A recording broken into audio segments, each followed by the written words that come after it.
Good day mga ma'am and sir. Paalala lang sa mga magulang dyan na may mga anak na gumagamit ng bisikleta.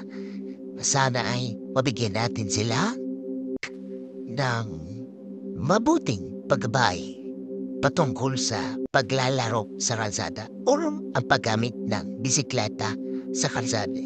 Isang pangyayari na gusto ko lang mabigyan ng pansin o paalala sa mga magulang na mas magabayan natin ang mga bata or mga anak natin sa paggamit ng kalsada.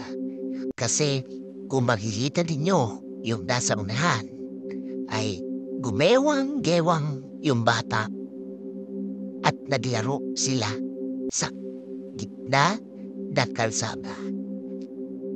Mabuti na lang at kaunti yung dumadaan at yung kasalubong na motor ay mahina lang yung pagtakbo. So, keep safe mga kids. Ang kalsada ay hindi isang playground.